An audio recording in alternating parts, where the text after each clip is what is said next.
লাগলে দমকল যাবে, তার আগে একদম দেখবে না যে ওখানে আগুন লাগার পরিস্থিতি আছে কি নেই, অগ্নি নির্বাপন ব্যবস্থা লোকজন আছে বেরোতে পারবে কিনা, নাকি ধোঁয়ায় মরে যাবে, সেগুলো দেখার দরকার নেই। আগুন লাগলে গিয়ে নিভিয়ে দিয়ে আসবো। এই যদি এ রাজ্যের প্রশাসন চলে যাওয়া হবে তাই হয়। পুলিশ কোথাও গোলমাল হলে পুলিশ যাবে, তার আগে গোলমাল হবে কি না সেটা পুলিশ দেখবে না। পুলিশের ইন্টেলিজেন্স নেটওয়ার্ক বলে কিছু থাকবে না। যত ক্রিমিনালগুলো দলের সাপোর্ট নিয়ে চারদিকে ঘুরে বেড়াবে, তারপর যা হবে তাই হবে। এই যদি প্রশাসন চলে ঠিক, কিন্তু সমীর ঠিক বলে ফেলেছে, মানুষ মাঝে মাঝে ঠিক বলে ফেলে, ও একদম ঠিক বলেছে। এ রাজ্যের প্রশাসনটা এটাই চলছে। আসলে প্রশাসন বলে এ রাজ্যে কিচ্ছু চলছে না। প্রশাসন চালাতে গেলে মিনিমাম যে যোগ্যতা লাগে, এই লোকগুলোর সেই যোগ্যতা নেই। আমি বহুদিন ধরে বলে আসছি, এরা বলে আমরা নির্বাচনে জিতছি, নির্বাচনে জিতলেই যোগ্যতার কোনো প্রমাণ হয় না। এখানে যারা প্রশাসন চালাচ্ছে, they don't have any idea how to run public administration. পরিষ্কার আমি আবার বলছি, এদের কোনো চালানোর ক্ষমতাই নেই, ওরা জানেই না কিভাবে প্রশাসন চালাতে হয়। এখানে জমিদারি ব্যবস্থা চলে, এখানে আমি শেষ করি, প্রশাসন চলে না। আসলে ব্যাপারটা কি? ব্যাপারটা হলো ঘরের পাশে এই যে কেন হচ্ছে, এবার খুঁজে আমি শেষ করি। ঘরের পাশে উড়িষ্যা, 25 বছর পর একটা সরকার বদলালো। জনসংখ্যা কত? আমার বাড়ির পাশেই উড়িষ্যা, মেদিনীপুরে আমার বাড়ি, যেখানে 2 কিলোমিটার ধরে উড়িষ্যা।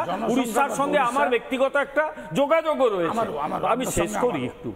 25 বছর পরে সরকার বদলালো, কেউ কাউকে একটা চড় মেরেছে।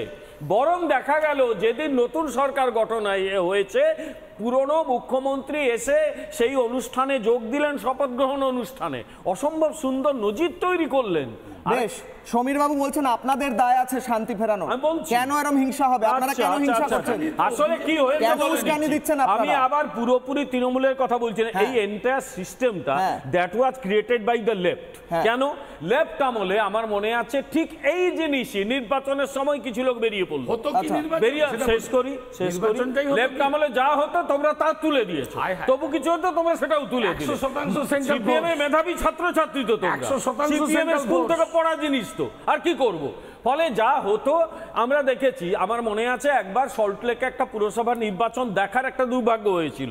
সেখানে সুনন্দ সান্যালের মতো লোকের ধুতি খুলে দিয়েছিল সিপিএম এর ক্যাডাররা, কারণ সেখানে প্রতিবাদ করেছিলেন অন্যায়ের। সেই সুনন্দ সান্যাল পরে আমার মনে আছে ব্যক্তিগতভাবে বলেছিলেন যে কি করব, যাদের হয়ে লড়াই করলাম তারা তো একই জিনিস হয়ে গেল, কাকে ছেড়ে কাকে আনলাম। আর একটা কথা বলি, আসলে এখন যেটা হয় ওই বিভিন্ন জায়গায় শাসক দলের দাদার অধীনে কিছু ভাইরা রয়েছে, তারা বিভিন্ন সময় দাদার অনুগ্রহ পুষ্ট মোটরসাইকেল চালায়, লাল চুল কানের দুল, তাদের বিভিন্ন সব সোর্স অফ ইনকাম তৈরি করা হয়েছে, নির্বাচনের সময় কাজে লাগানো।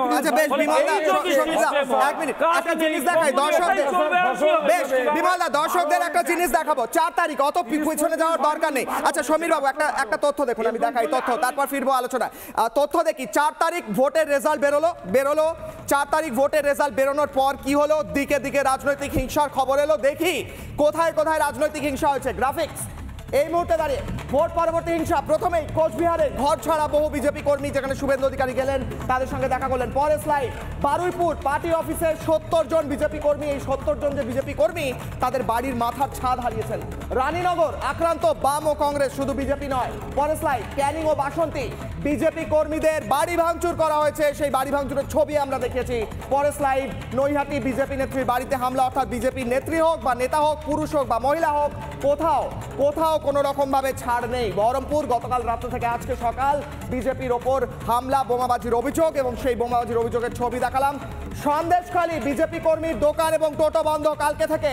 সেই সন্দেশখালী বিজেপি করার অপরাধ, টোটো বন্ধ, দোকান বন্ধ। এই মুহূর্তে দাঁড়িয়ে বহরমপুর থেকে একটা প্রতিবেদন পাঠিয়েছে আমাদের প্রতিনিধি ইন্দ্রাশিস, সেই প্রতিবেদন দেখবো, ফিরবো আলোচনায়। ইন্দ্রাশিস।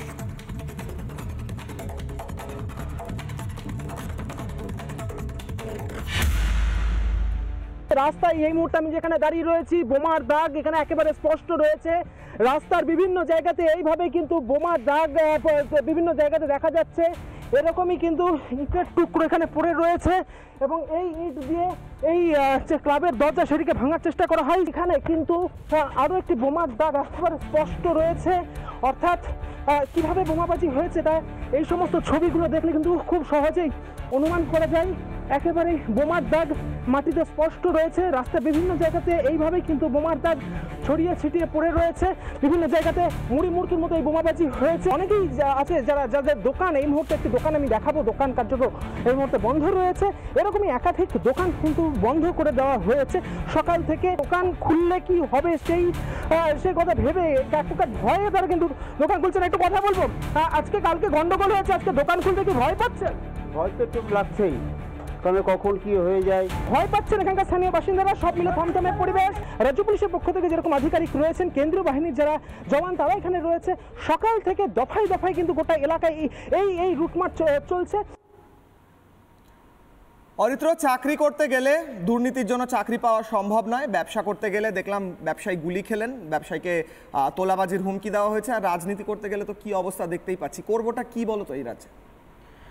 দেখুন, প্রথম কথা, এই যে ইলেকশন রেজাল্টটা, এখানে তৃণমূল কংগ্রেসের যে ভালো ফলাফল হয়েছে সেটা তাদের কাছে আনএক্সপেক্টেড। একই রকমভাবে বিরোধীদের খারাপ ফলাফলটাও তাদের কাছে আনএক্সপেক্টেড ছিল। ফলে এই যে একটা টিপিক্যাল প্রেডিকশান বা এস্টিমেশন যেটা অ্যাজিউম করে নেওয়া হচ্ছিল, সেটা যখনই একটু উলটপুরাণ হয়ে গেল, তখন সামহাও এই গ্রাউন্ড লেভেলে তৃণমূল কংগ্রেস বা যারা বিভিন্ন জায়গায় পাওয়ারে রয়েছেন তারা তাদের কন্ট্রোলটা হারিয়ে ফেললেন।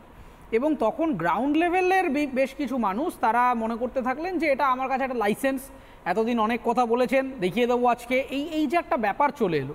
দেখুন, প্রথম কথাটা হচ্ছে মাথায় রাখতে হবে যে একটা সরকার যখন ভোটে জিতে যায়, সেটা জিতে যাওয়ার পর সেটা কিন্তু শাসকেরও সরকার, বিরোধীরও সরকার।